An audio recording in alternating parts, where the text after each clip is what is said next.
살아계신 주님 참으로 감사합니다. 우리에게 주님이 계셔서 감사합니다. 근심과 어려움과 두려움이 있을지라도 우리는 주님께 기도할 수 있고 응답받을 수 있으며 주님 주시는 소망 가운데 살 수 있음을 감사합니다. 이 시간에도 이 시대를 분별하기를 원하며 또 성경에 기록되지 아니한 부분을 우리가 살펴보기를 원합니다. 지혜와 계시의 정신을 저희들에게 허락하여 주시옵소서. 거룩하신 예수 그리스도 이름으로 기도드립니다. 아멘. 신약과 구약 중간에 무슨 일이 있는지 살펴보고 있습니다. 오늘은 세 번째 시간입니다. 제3부로 헬라 제국 통치 하에 유대인들의 삶을 한번 살펴보겠습니다.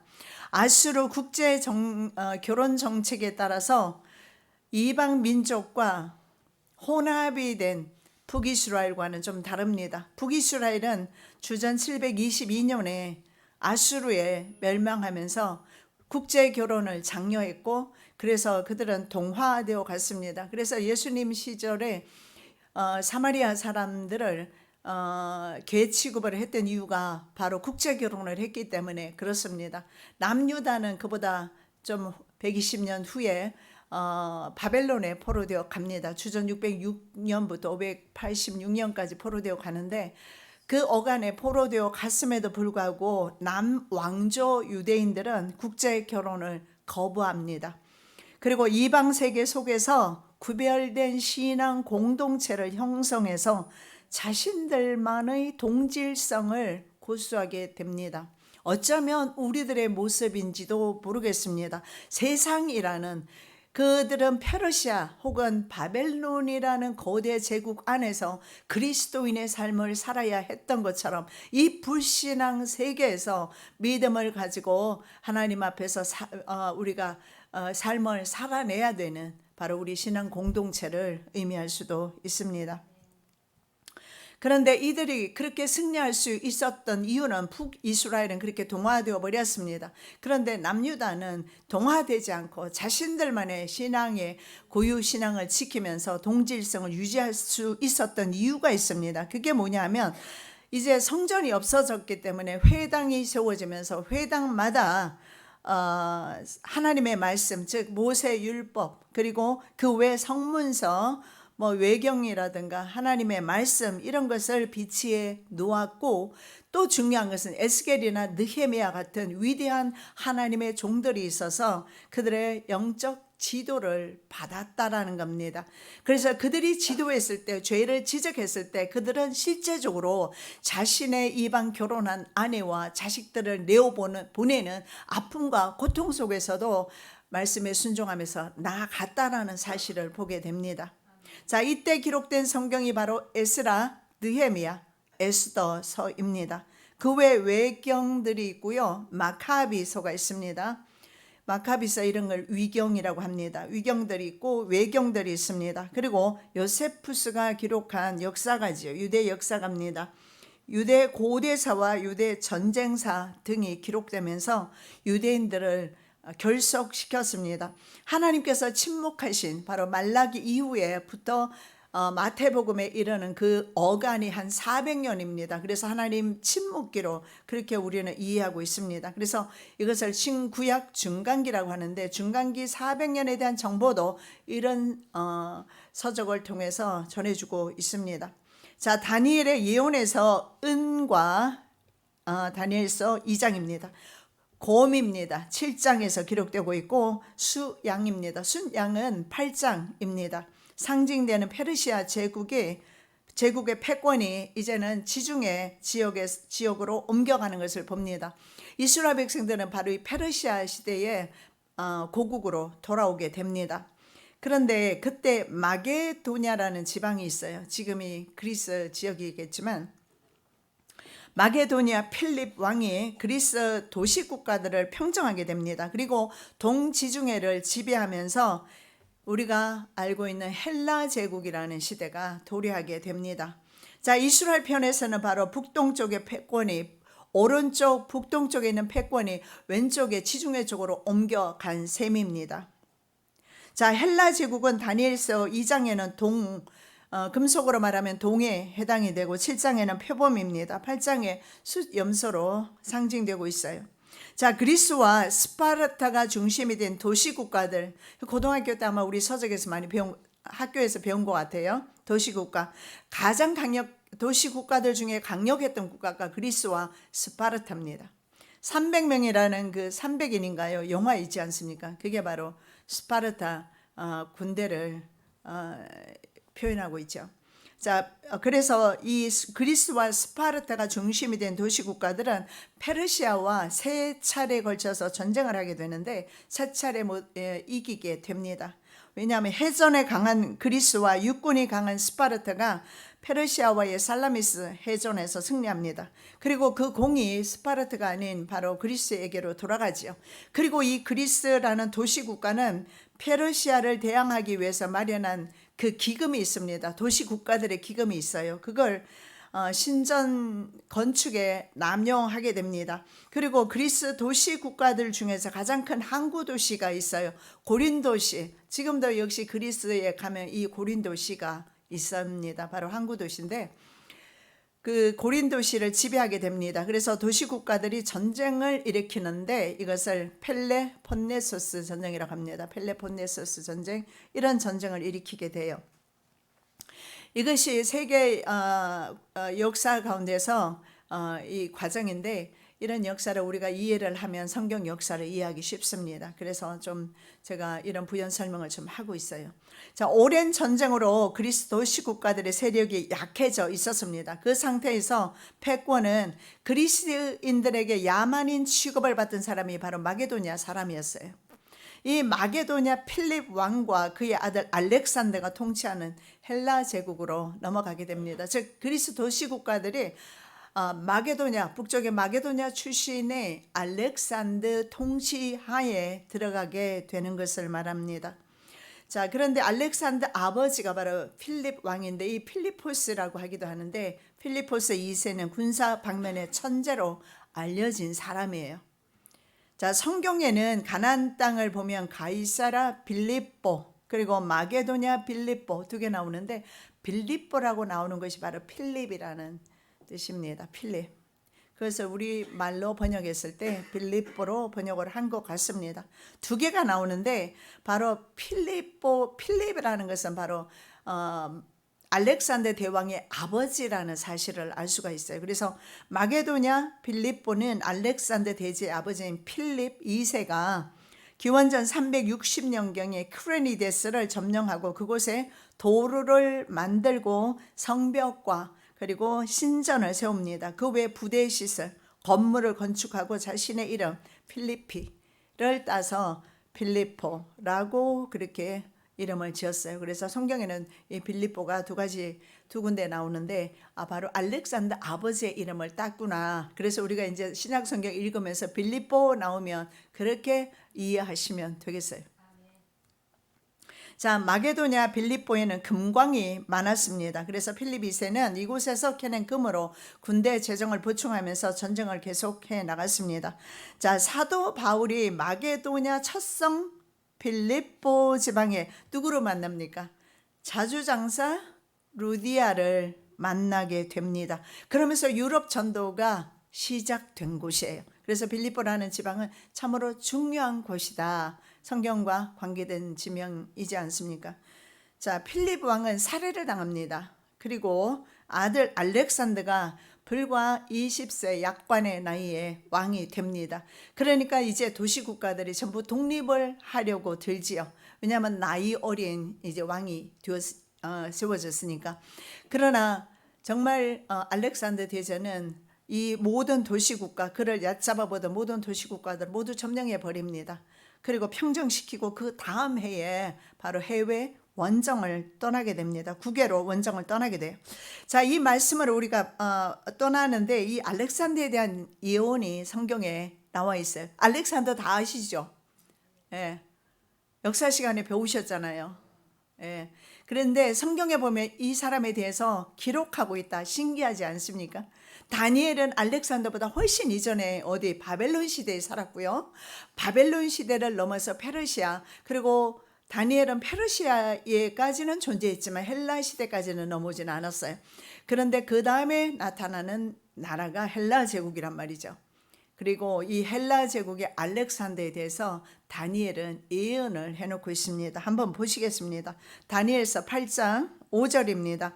한 수염소가 서편에서부터 와서 온 지면에 두루 다니되 땅에 닿지 아니하며 그 염소 두 눈 사이에는 현저한 뿔이 있더라.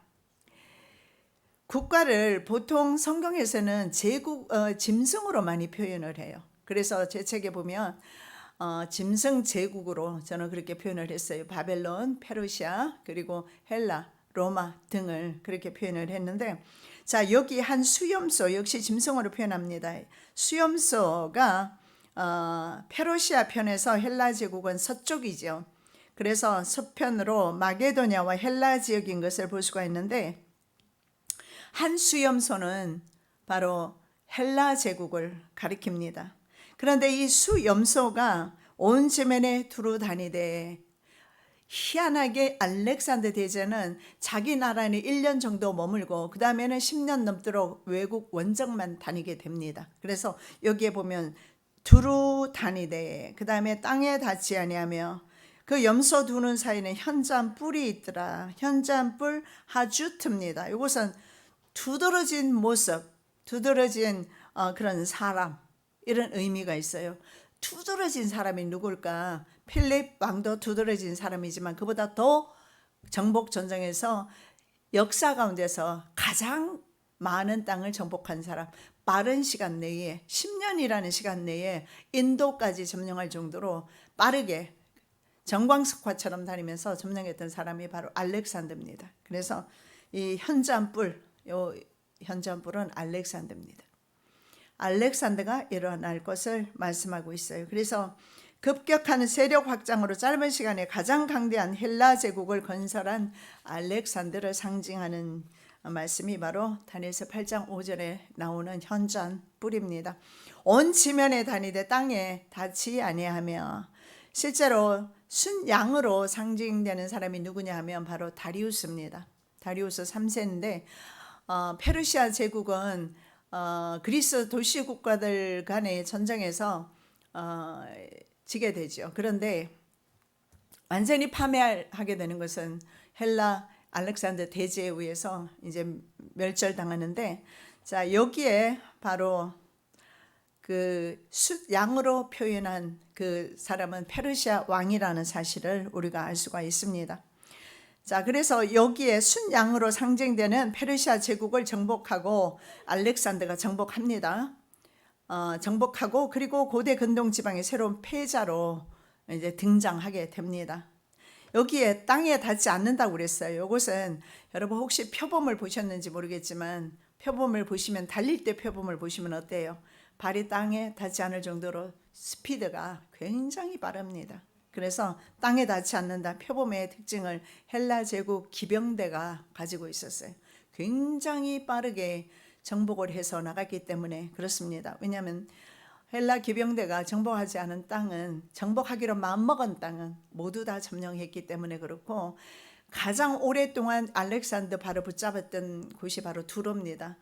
해상 도시인데 그 두로가 7개월입니다. 그래서 두로가 끝까지 항거하는 바람에 두로를 점령하면서 7개월을 소모했기 때문에 알렉산더 대제는 화가 머리 끝까지 난 거예요. 그래서 그 왕을 아주 처참하게 시내를 끌고 다니면서 죽을 때까지 그렇게, 그리고 그 두로 시민들을 다 죽인 것을 보게 됩니다. 그래서 굉장히 빠른 속도로 정복해 나갔다는 사실을, 땅에 닿지 않는다, 기병대의 모습을 보여주고 있어요. 자, 정복 전쟁을 시작하고 3년 만에 중동과 근동, 중근동 지역을 다 복속으로 하게 됩니다. 10년쯤 되었을 때 동쪽의 인도 푼잡 지방까지 거의 다 정복을 합니다. 그리고 짧은 시간에 세계적인 제국을 건설하죠. 다니엘서 8장 21절입니다. 털이 많은 수염소는 곧 헬라 왕이요, 두 눈 사이에 있는 큰 뿔은 곧 그 첫째 왕이요. 털이 많은 수염소는 아버지 필립이 될 것이고, 역사상 최고의 정복자인 알렉산더가 첫째 왕으로, 한 능력 있는 왕으로 묘사되고 있습니다. 왜냐하면 다니엘서 11장 3절에 그렇게 말합니다. 장차 한 능력 있는 왕이 일어나서 큰 권세로 다스리며 임으로 행하리라. 여기에서 바로 능력 있는 왕, 그리고 현저한 뿔, 이렇게 표현되고 있어요. 바로 첫째 왕이라고 하는데 사실은 첫째 왕은 아니지만 으뜸된다는 사실에서 그렇게 표현한 것 같습니다. 자, 그는 정복 전쟁 중에도 자신의 스승이 있는데 여러분이 아마 들어보시면 아실 거예요. 아리스토텔레스입니다.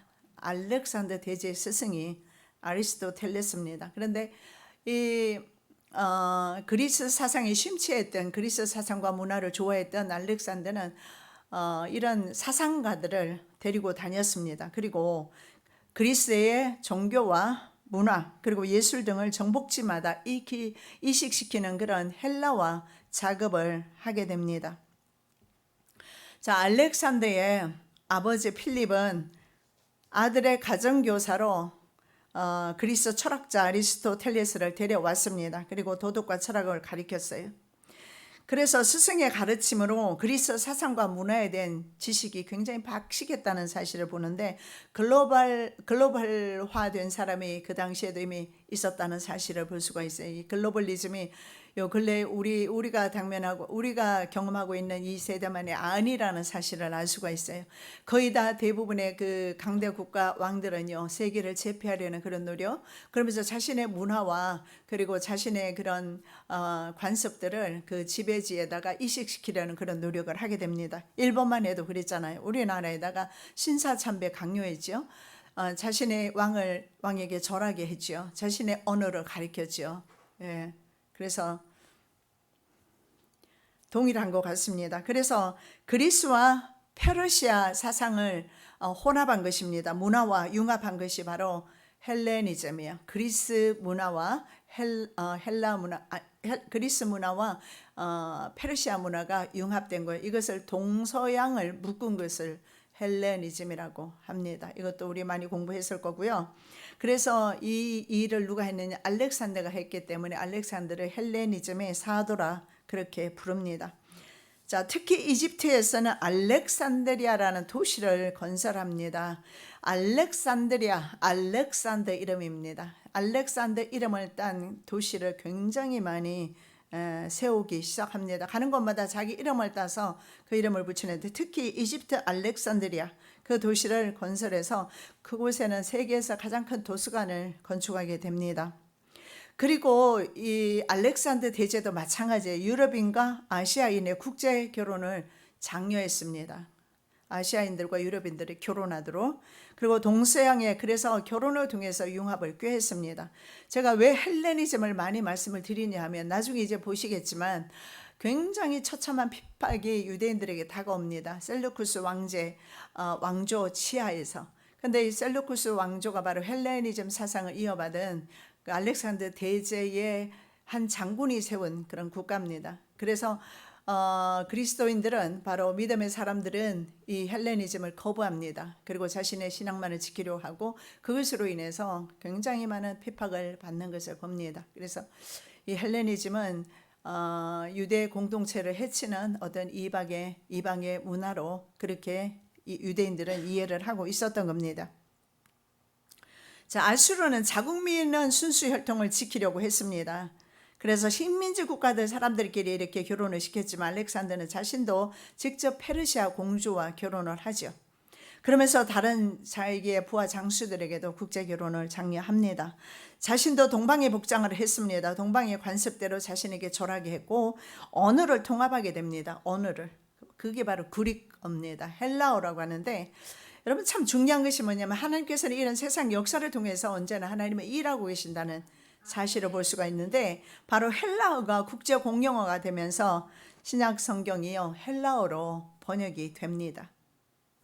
히브리어로만 되어 있던 것이 헬라어로 번역이 되면서, 헬라어로 번역이 된다는 것은 오늘날로 말하면 한 나라에, 예를 들면 한국어로 된 성경책이 있다면 그것이 영어로 번역이 되었다, 이렇게 보시면 돼요. 그러면 영어를 사용하는 영어권 많은 사람들이 볼 수 있다는 거죠. 이렇게 해서 복음이 확장되는 것을 보게 됩니다. 지금 신세계 권력은 어떻게 합니까? 종교 단일화하고 있지요. 화폐도 단일화합니다. 그리고 언어도 단일화하려고 합니다. 그래서 이거는 처음이 아니다. 그때도 있었다는 사실을 볼 수가 있습니다. 자, 알렉산더는 페르시아를 점령하고 통치하기 위해서 3만의 보병과 5천의 기병을 이끌고 소아시아로 떠납니다. 그런데 페르시아 마지막 왕이 말입니다. 대군을 데리고 왔어요. 몇 명이냐면 3만을 상대하기 위해서 100만 대군을 데리고 왔는데 참패합니다. 대패하고 돌아가서 마지막 다리우스 왕은요, 숫양으로 다니엘이 표현한 다리우스 왕은 암살당하고 말아요. 왜 그랬냐면 하나님께서 다니엘을 통해서 이미 예언하셨어요. 페르시아 왕 제국이 멸망하고 다음에는 헬라 제국이 표범으로 비유되고 그리고 동으로 비유하며 그리고 염소로 표현하는 바로 헬라 제국이 도래할 것을 다니엘을 통해서 예언되었기 때문에 그 시대가 이제 오는 것입니다. 여러분, 세상 역사는 하나님의 주권에 있습니다. 그렇다면 저와 여러분의 생사화복, 죽고 살거나 복을 받거나 받지 못하는 것도 역시 주님의 손에 있다 믿으시기 바랍니다. 그래서 내 노력보다는 조금 주님 앞에 그 주권을 올려드리고, 내가 당면한 많은 문제들이 있지만 내가 너무 가지고 몸부림치지 말고 주님 앞에 좀 한번 올려드리면, 그러면 주님께서 일하실 줄 믿습니다. 다니엘이 예언한 것을 다시 한번 보겠습니다. 8장 7절입니다. 내가 본적 그것이 수양에게로 가까이 나가서는 더욱 성내어 그 수양을 쳐서 그 두 뿔을 꺾거나 수양에게는 그것을 대적할 힘이 없으므로 그것이 수양을 땅에 엎드려 때리고 짓밟았으나 능히 수양을 그 손에서 벗어나게 할 리가 없었더라. 예, 그렇습니다. 하나님께서 역사를 그렇게 정하셨기 때문에 하나님이 정한 그 시기에 수양을 도와줄 사람은 아무도 없었어요. 근데 이렇게 말합니다. 수양에게로 가서는 더욱 성내어서 그 순양을 쳐서 그 두 뿔을 꺾었다고 그랬어요. 왜 두 뿔일까요? 두 뿔. 왜냐하면 페르시아는 메대와 바사라는 두 나라로 만들어져 있어요. 맨 처음에 메대가 강했다가 나중에 바사가 바로 페르시아입니다. 페르시아를 그렇게 바사로 번역한 겁니다. 그래서 메대와 바사 두 뿔입니다. 그래서 두 뿔 가지 순양을 숫염소가 공격하는데 순양이 이길 수가 없어요. 자기는 이길 힘이 없었더라. 100만 대군 가지고 3만을 이기지 못한 겁니다. 하나님께서 역사를 주관하고 계시기 때문에 그렇습니다. 자, 그것이 수양얘기로 했는데 바로 수염소 헬라 제국이겠죠. 그래서 알렉산더의 앞을 막은 세력이나 나라가 없었습니다. 다니엘은 알렉산더 마게도냐 군대의 신속성, 그 기병대의 신속성, 그리고 기동성 등의 전쟁 능력을 분노한 힘으로 표현하고 있습니다. 굉장히 빠르게 그렇게 달려간 것을 봅니다. 그래서 페르시아 마지막 왕인 다리우스 3세는 기원전 331년에 그렇게 해서 망하게 됩니다. 알렉산더와 이수스 전투 그리고 아르벨라 전투 잇따라 피하면서 대제국 페르시아가 막을 내리게 됩니다. 페르시아는 지금 어디 나라일까요? 기억나세요? 네? 이란. 예, 많이 들으셔서 이제 기억하시죠? 페르시아의 후손들은 바로 이란입니다. 이란. 오늘날로 하면. 자, 그 손에서 벗어나게 할 리가 없었다. 가장 강력한 페르시아 제국이 점령되자마자 왜 알렉산더가 페르시아에 더욱 분노한 힘으로 갔을까요? 왜냐하면 상대할 만한 대적이기 때문에 그래요. 다른 나라들은 전부 작지만 그 당시에 중건동을 지배했던 나라가 바로 페르시아 제국이었어요. 그때는 로마도 아주 약했습니다. 그래서 페르시아 제국을 넘어뜨려야 세계를 제패할 수 있기 때문에 알렉산더는 페르시아가 최종 목적이었어요. 그래서 수상궁에 들어가서 거기서 결국 마지막을 생애를 거기서 마치지만 알렉산더는 자신의 계획을 그대로 실천에 옮기게 됩니다. 그런데 알렉산더 대제가 이렇게 실천에 옮기게 된 것이 하나님의 뜻이었어요. 미리 기록해 놓으셨고 그렇습니다. 우리 인간은 하나님께서 정해두신 대로 그 길을 갑니다. 악인은 악인의 길을 갑니다. 하나님의 자녀는 하나님의 자녀로서의 길을 갑니다. 반드시 자신의 길이 따로 있어서 악인은 악한 길로, 알렉산더 대제는 믿음으로서라기보다는 역사를 이루는 한 사람으로서의 역할을 감당했음을 보게 됩니다. 자, 이렇게 그 손에서 벗어나게 할 자가 없었다 했는데 강력한 페르시아 제국이 점령되니까 그 외의 대부분의 나라는 자진항복합니다. 두로와 가사입니다. 항거하다가 그야말로 나중에는 묵사발 되는데요. 모든 나라들이 자진으로, 그래서 무패 행진한 것을 보게 됩니다. 다시 한번 말씀을 맺도록 하겠습니다. 역사의 주인은 하나님이시고 어떤 강력한 세계적인 제국도 역시 하나님께서 예정한 대로 그 길을 갈 수밖에 없다. 그렇다면 우리의 모든 환경도 주님의 주권이다. 그래서 크고 작은 일에 주님의 주권을 인정하시는 저와 여러분 되시기 바랍니다. 자, 신약과 구약 중간에 무슨 일이 일어났을까요? 우리가 계속해서 보도록 하겠습니다. 대부분의 나라들은 저항보다는 해방군으로 알렉산더를 맞이합니다. 그래서 약탈을 면하게 돼요. 저항한 나라는 한 나라도 남김없이 철저하게 응징했기 때문에 그렇습니다. 왜냐하면 성경에 예언한 대로 알렉산더 대제가 가는 곳에는 막는 국가나 나라나 군사가 없었습니다. 그런데 두 개의 나라가 있었는데 두로와 바로 가사입니다. 가사는 지금의 그 가자 지구를 가리킬 겁니다. 아마 이집트 쪽에 있는 가자 지구가 될 것인데 두로와 가사가 끝까지 항쟁하게 됩니다. 두로가 알렉산더 대제가 보낸 사절단을 죽여서 바다에 빠뜨려 버립니다.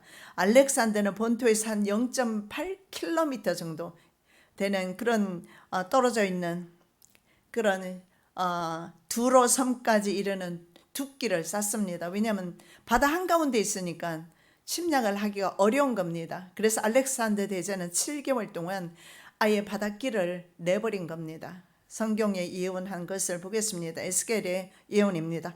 두로야, 내가 너를 대적하여 바다가 그 파도를 흉용케 함같이 열국으로 와서 너를 치게 하리니 그들이 두로의 성벽을 회파하며 그 망대를 헐 것이요 나도 티끌을 그 위에서 쓸어버려서 맑은 반석이 되게 하며 내 재물을 빼앗을 것이며 내 무역한 것을 노력할 것이며 내 성을 헐 것이며 내 기뻐하는 집을 무너뜨릴 것이며 또 내 돌들과 내 제목과 내 흙을 다 물 가운데 던질 것이라.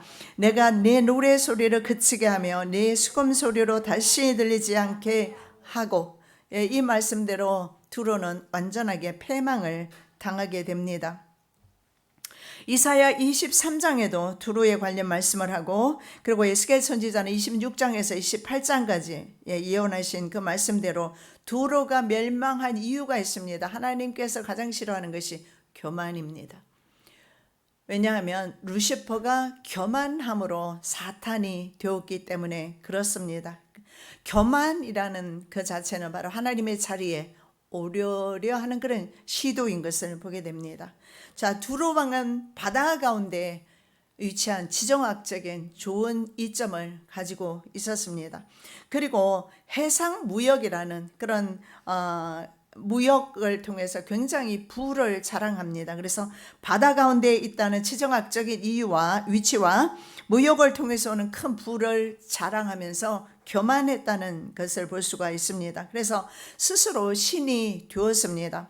에스겔 28장 2절입니다. 주 여호와의 말씀에 내 마음이 교만하여 말하기를 나는 신이라 내가 하나님의 자리 곧 바다 중심에 앉았다 하도다. 이런 지정학적인 이유도 있었고, 그리고 북아프리카 식민지 카르타고의 도움을 받을 수 있다고 생각을 하고 알렉산더 대제에게 저항을 하게 됩니다. 왜냐하면 과거의 두로는 가장 잔혹한 군대였던 아수르 군대, 산헤립의 군대를 거의 5년 동안 막아냈습니다. 그리고 그 다음에 바벨론 느부갓네살 왕의 포위 공격에서도 대부분의 나라는 다 넘어갔지만 13년 동안 함락되지 않았습니다. 이런 히스토리를 가지고 있는 나라가 바로 두로입니다. 그래서 두로는 교만했다. 왜냐하면 아무도 자기 나라를 칠 수 없다라고.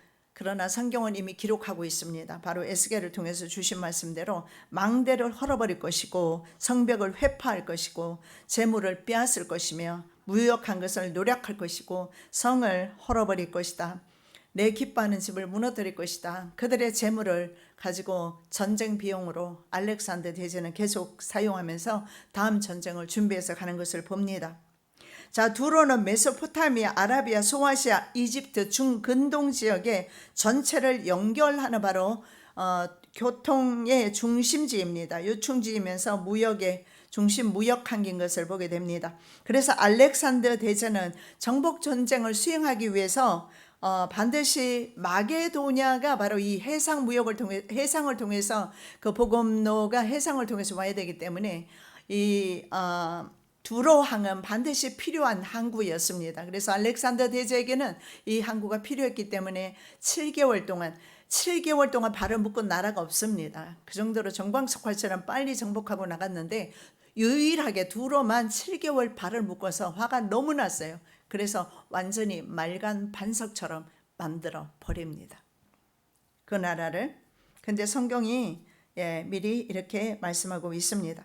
자, 그래서 두로는 반드시 점령해야 했고 성경은 열국이 와서 두로를 치게 될 것을 말을 하는데 그 열국이 바로 헬라 제국의 알렉산더 대제인 것을 보게 됩니다.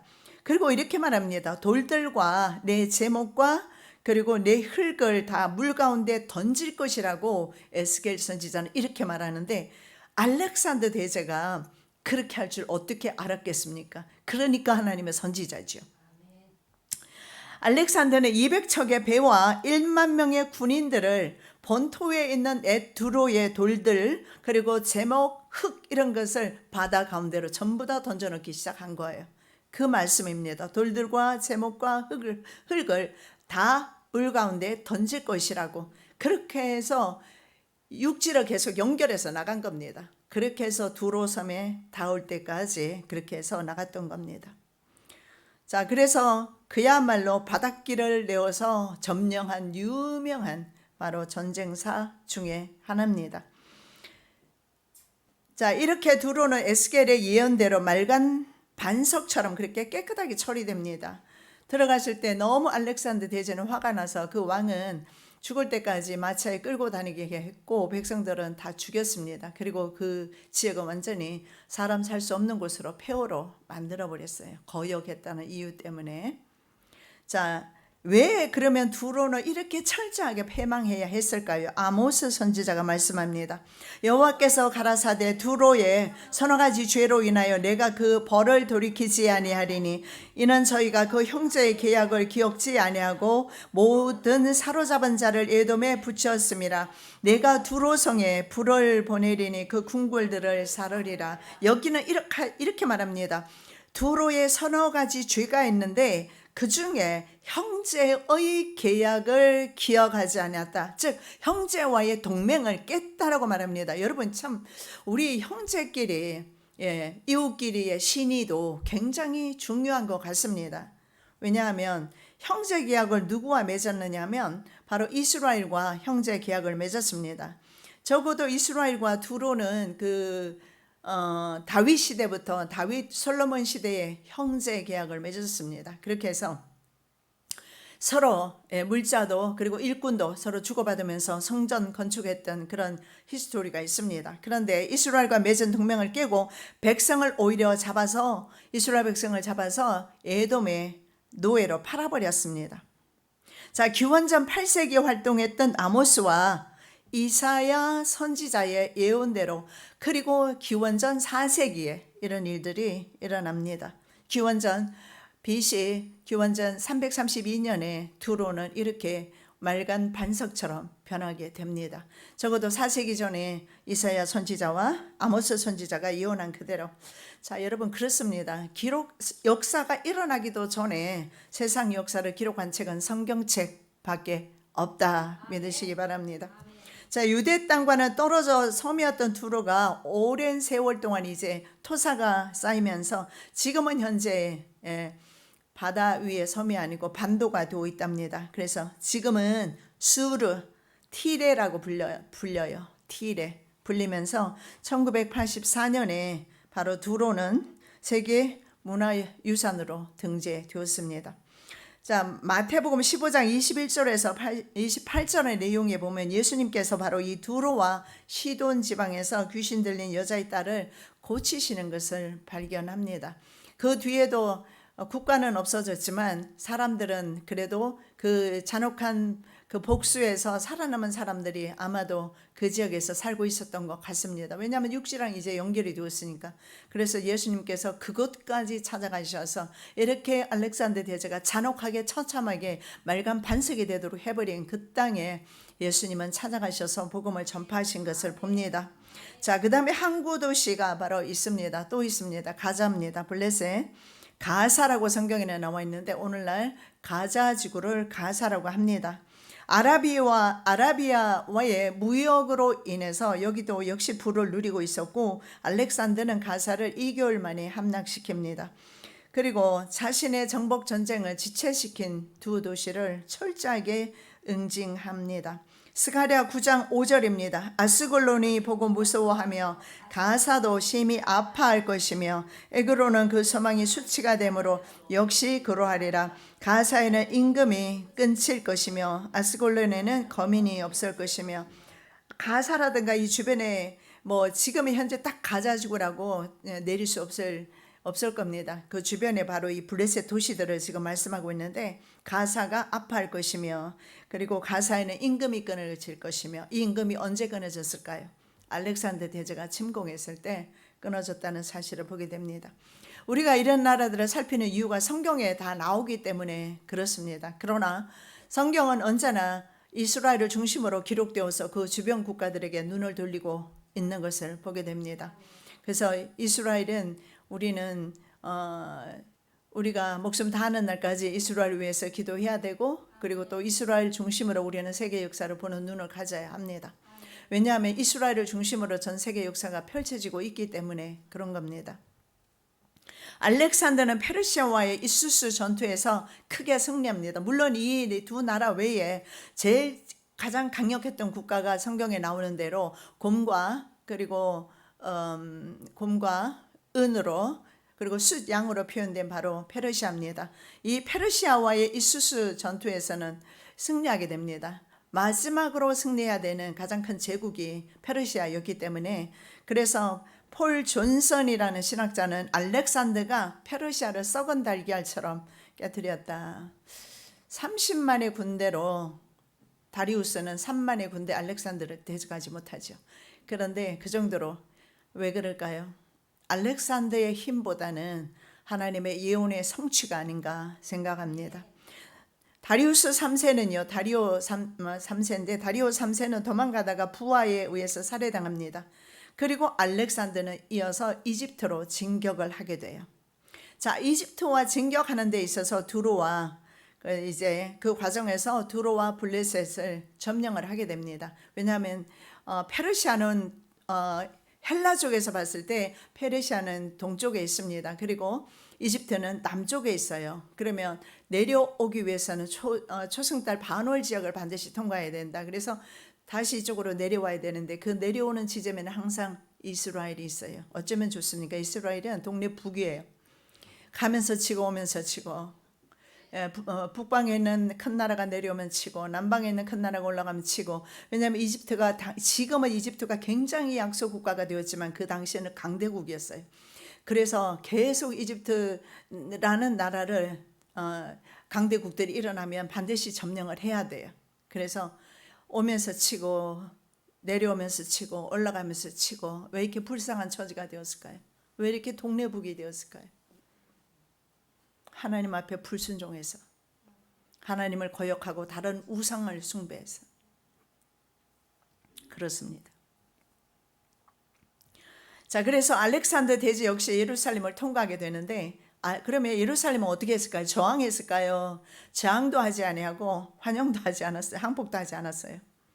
그런데 알렉산더 대제가 예루살렘을 굉장히 예루살렘을 공격하지 않아요. 그리고 유대인들에게 굉장히 친절하게 대합니다. 역사가 요세푸스 기록에 의하면 알렉산더가 원정 떠나기 전날 밤에 마게도냐에 있었습니다. 내가 어떻게 아시아를 제패할 수 있을까? 그러니까 아시아를 제패하는 데 있어 첫 번째 가장 강력했던 국가가 페르시아입니다. 그리고 이집트입니다. 이런 나라들을 제패해야 되고 더 나아가서 이제 인도까지 가야 되겠죠. 그래서 이렇게 고민하고 있을 때 그 꿈입니다. 꿈에 자주색과 주황색 옷을 입은, 그리고 하나님의 이름이 새겨진 금패입니다. 여호와께 성결이라는 패가 있어요. 그 모자를 쓴 사람이 나타나서 이렇게 말합니다. 자신이 바로 페르시아까지 인도해 주겠다. 그래서 꿈에서 참 이상하다 하고서는 이제 전쟁을 치르게 되었는데, 예루살렘에 도착했을 때 가장 먼저 마중 나온 사람이 바로 대제사장 내지 제사장들이 그 옷을 입고 마중을 나온 거예요. 그래서 자기 꿈에 본 사람들이 나온 겁니다. 그래서 예루살렘은 공격 대신에 성전에서 제사를 드리고, 오히려 알렉산더는 성전에서 제사를 드렸어요. 그리고 안식년에는 조공도 면제해주고 예루살렘을 이유한 것을 봅니다. 그 이후에 나중에 셀루쿠스 왕조 때 어떤 왕들을 제외하면은 거의 대부분의 왕들이 보면은요, 참 희한한데 이런 강대 국가의 왕들이 예루살렘을 굉장히 존중하는 걸 봅니다. 비록 예루살렘이 백성들의 불신앙으로 인해서 그 지역이 초토화되었다 할지라도 말입니다. 두렵게 생각을 하죠. 자, 이집트를 점령하고 나서 인구 100만의 세계에서 제일 큰 도시로 성장하게 되는 알렉산드리아 시를 건설하게 됩니다. 이집트의 가장 큰 도시가 되는데, 알렉산더 자신의 이름을 따서 알렉산드리아라는 도시를 굉장히 많은 곳에 세우게 됩니다. 자, 그곳에 그리스인들과 그리고 유대인들을 이주시킵니다. 그래서 유대인들은 아시겠지만 유대인 상권과 그리고 이집트, 그리스 상권이 나중에 서로 이제 싸우게 되는데, 유대인들은 아주 유명하잖아요. 그들은 상업에 특출난 지혜를 보이는 사람들입니다. 그래서 그리스는 알렉산더 출신은 아니지만 그 헬라 지역에 지중해에서 온 사람들이고, 그리고 이스라엘은 지중해 바로 측면에 있는 나라입니다. 그래서 두 상권 간의 갈등의 원인이 되는데, 자, 이곳에 알렉산드리아, 이곳이 참으로 중요한데, 이곳에서 바로 히브리어 구약 성경을 헬라어로 번역한 셉투아진트라고 해서 70인역이 이곳에서 나오게 돼요. 그래서 이집트를 이렇게 상권을 크게 확장시키고 이렇게 한 것이 바로 이유가 있었다 하는 사실을 알게 됩니다. 왜냐하면 그곳에서 이제 이 히브리어 성경으로 된 것을, 아무도 읽을 수 없는 것을 그리스어로 번역을 하고, 그리스어로 번역된 것을 우리가 또 받아서 이렇게 우리말 성경으로 지금까지 번역이 돼서 우리가 보고 있습니다. 그래서 이 성경 말씀 자체가 번역이 되어 나가는 것은 굉장히 중요하다는 사실을 아는데, 이스라엘 백성들은 환난을 당하지만 디아스포라로 살게 돼요. 그러나 디아스포라의 삶을 통해서 하나님의 복음과 말씀이 확장되는 것을 봅니다. 그래서 사람은 망해도 하나님의 나라는 계속되는 그런 것을 봅니다. 불순종하는 사람은 망할 수밖에 없잖아요. 그럼에도 불구하고 하나님의 역사는 계속되고 있다라는 겁니다. 자, 알렉산더는 페르시아에 이어서 인도의 푼잡 지방까지 점령하지만 엘람성 수도였던 수사에서 그 아하수에로 왕, 그 에스더의 남편이었던 아하수에로 왕의 그 극한 영광이라든가 부를 자랑했지 않습니까? 거기에서 봤을 때 굉장히 부자 나라였다는 사실을 알게 되는데, 자, 그곳에 도착해서 보니까 수사에서 6,000달러어치나 되는 금과 은을 발견하고, 페르세폴리스라는 곳에서 1억 달러 보물을 발견합니다. 자, 이제 군인들은요, 처음에 군인들이 출발할 때는 알렉산더 대제가 자신의 궁궐에 있는 모든 재물을 털어서 군인들의 봉급을 미리 주었습니다. 그래서 군인들이 묻습니다. 우리에게 다 주면 왕에게는 뭐가 남습니까? 이제 아무것도 없다는 걸 알거든요. 왕에게 뭐가 남습니까? 자유입니다. 이 말을 듣고 군인들이 자신의 사실은 모든 월급을 다시 왕에게로 상납을 했다고 그래요. 그리고 군사들이 말하기를 우리가 나중에 정복하면 정복한 지역에서 우리가 탈취하게 될 것인데 그것으로 우리가 가지겠다. 근데 가서 수사성에 가보니까 이렇게 많은 돈이 있어요.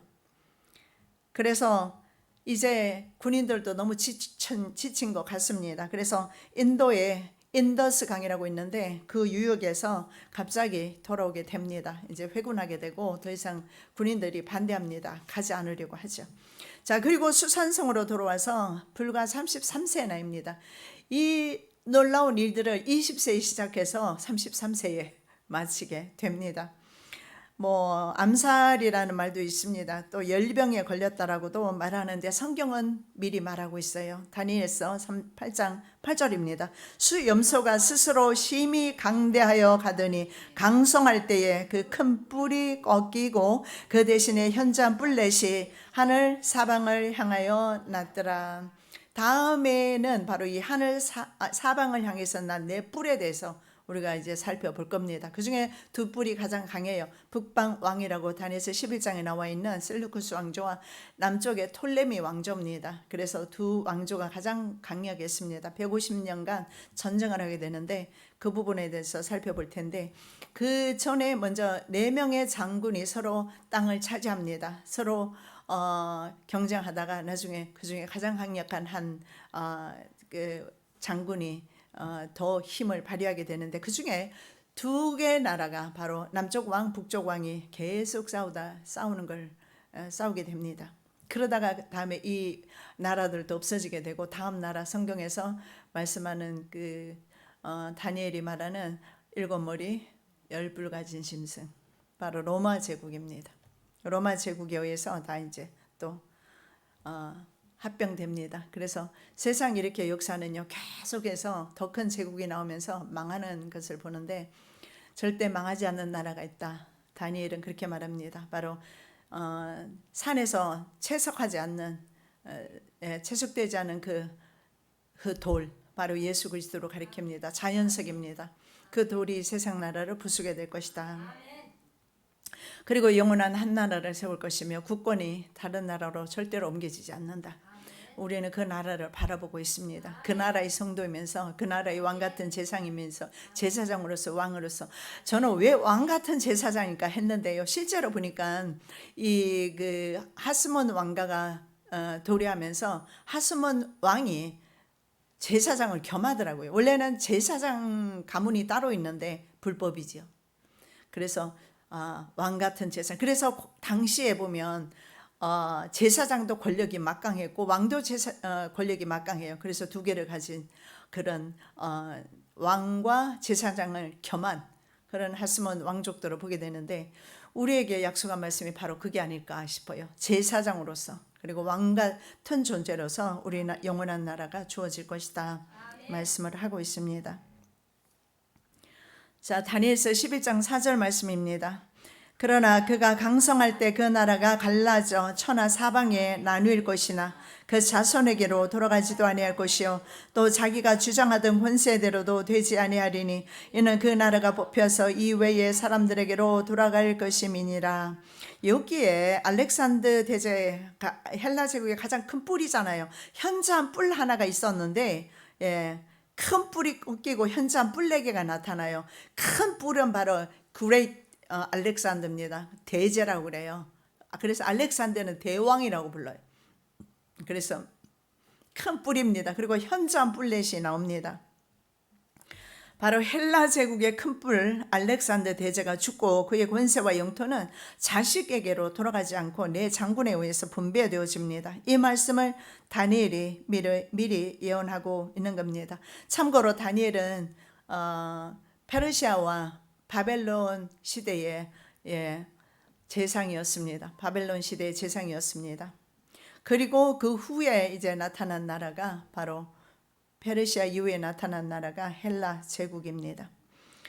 자, 강성할 때라고 했습니다. 13년간 유럽과 애국, 페르시아, 오늘날 아프가니스탄과 서파키스탄까지 역사상에 그 어떤 통치자가 이룩하지 못한 가장 방대한 영토를 정복하다가 갑자기 죽어버립니다.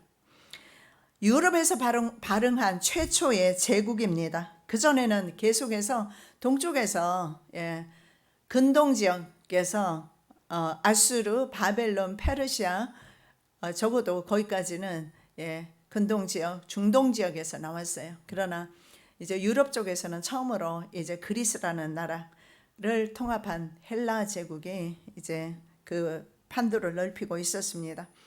자, 그런데 로마 제국이 그 다음에 등장하면서 역시 영원한 제국은 없다는 사실을 보여주고 있습니다.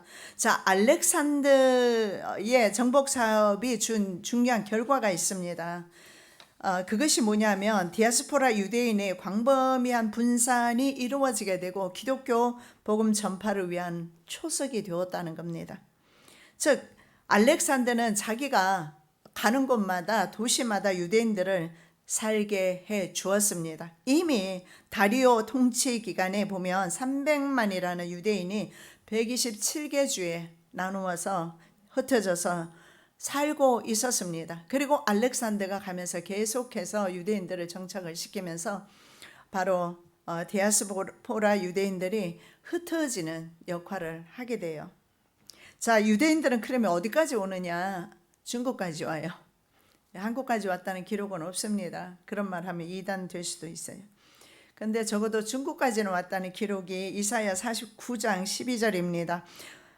혹자는 원방에서 혹자는 북방과 서방에서 혹자는 시님 땅에서 오리라. 이것은 예루살렘이 회복되면서 돌아오는 사람을 말하는데 실제로 중국 땅에 살고 있던 사람들이 유대 국가가 세워지면서 돌아갔습니다. 러시아 땅도 마찬가지고 돌아갔는데 자, 거기에 보면 시님이라는 땅이 나와요. The land of 시님이 나와요. 시님.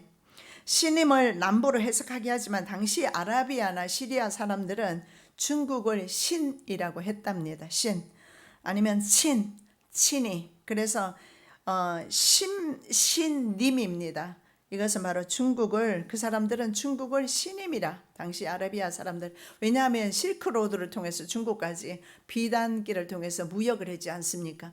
그래서 아마 그렇게 해서 유대인들이 어디까지 갔는가? 중국까지 갔고, 중국에 현재 유대인들 따로 유대인 구획이 따로 있는 걸로 그렇게 알고 있습니다.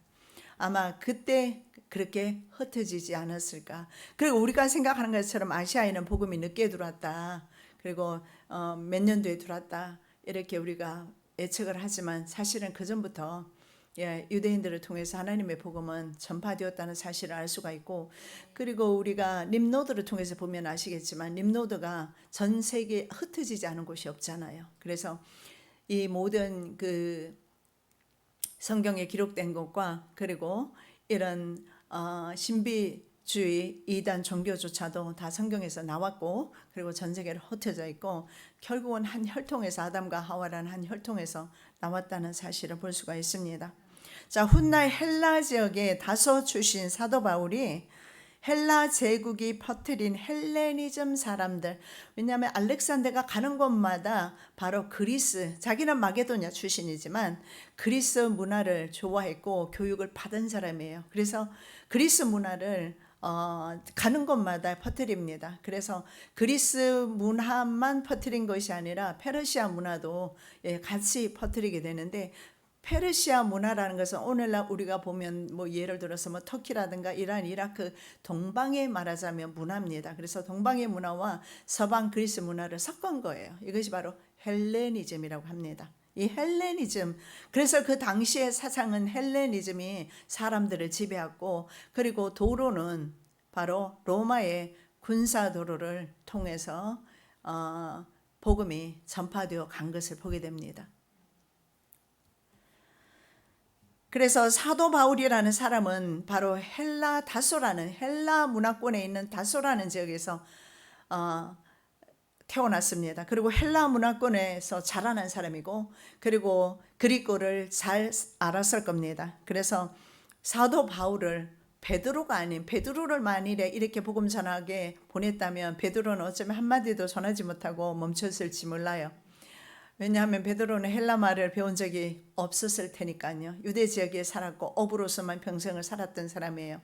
그러나 아시겠지만 사도 바울은 헬레니즘 그 문화권에서 자랐고 오늘날로 말하면 있잖아요. 이제 유학파입니다. 유학파. 예. 그래서 영어도 사용할 수 있고 한국말도 사용할 수 있고 예. 여러 가지 언어를 사용할 수 있는 사람인 거죠. 그래서 이런 사람을 하나님께서 사용하시면 이런 사람은 어느 문화에 가서든지 복음을 전할 수가 있습니다. 그래서 헬라 문화권이었던 심지어는 그리스까지 가서 복음을 전하지 않습니까? 그리스뿐만 아니라 로마에서 가서 복음 전하다가 로마에서 순교한 사람이 바로 사도 바울입니다. 자, 그래서 헬레니즘이 바로 알렉산더는 자신의 그리스 사상을 전파하기 위해서 헬레니즘 사상을 선포를 했다면, 그러나 하나님께서는 그것을 복음 전파를 위해서 사용하셨다라는 사실을 알 수가 있습니다. 자, 군사도로를 통해서 복음을 로마 군사도로를 전파하면서 심지어는 그리스 로마까지 다 와서 전하게 되는데, 아레오바고라는 언덕이 있습니다. 거기에서 쾌락주의자 에피쿠루스 학파가 있어요.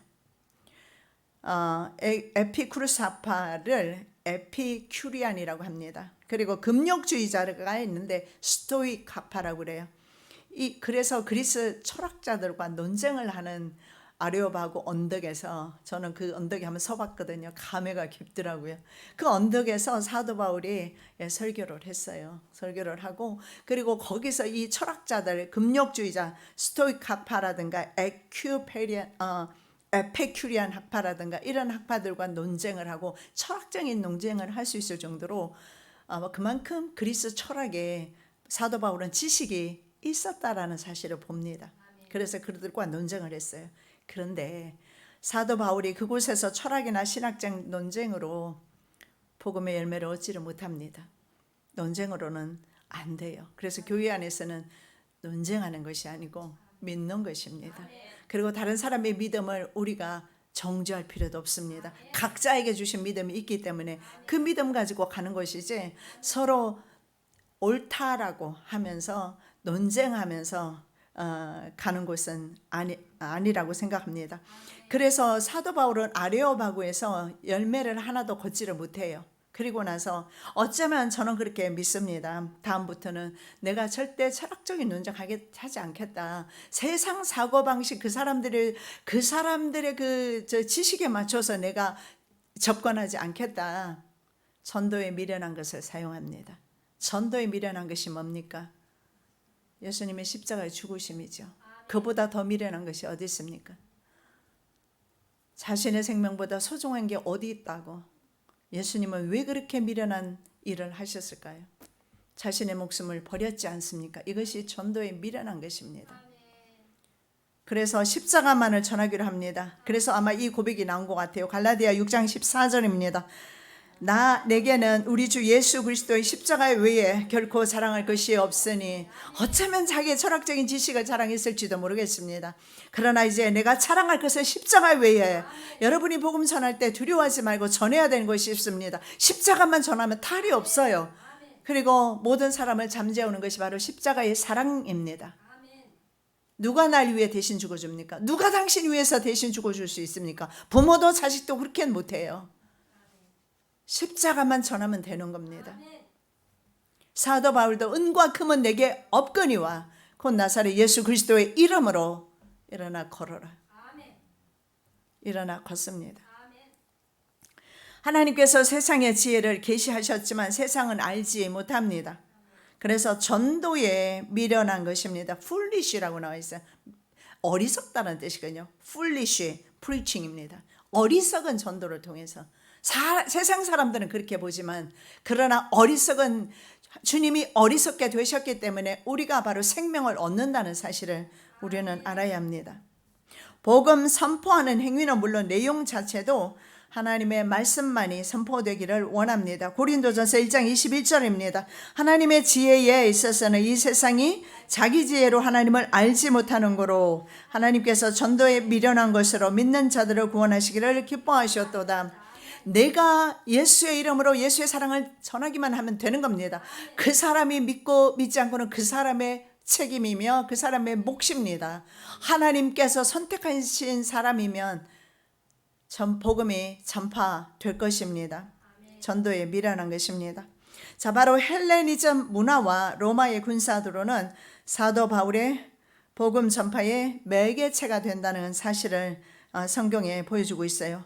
사도행전 16장 6절과 9절입니다. 성령이 아시아에서 말씀을 전하지 못하게 하시거늘 밤에 환상이 바울에게 보이니 마게도냐 사람 하나가 서서 그에게 청하여 가로되 마게도냐로 건너와서 우리를 도우라 하거늘. 여러분, 마게도냐 하면 이제 생각납니다. 누구의 고향입니까?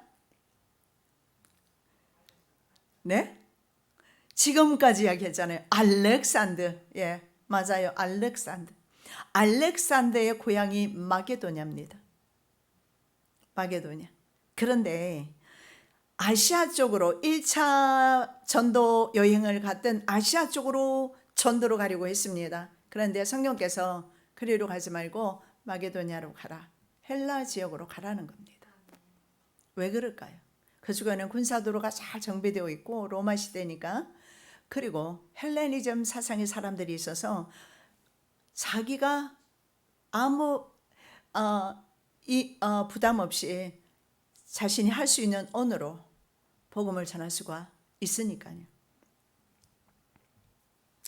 그래서 성령께서 유럽의 관문으로 볼 수 있는, 왜냐하면 중동 지역에서 바로 이 마게도냐는 첫 성이라고 그랬어요. 유럽의 바로 관문입니다. 이것을 통과했을 때 그 다음에 유럽 전체가 나오는 겁니다.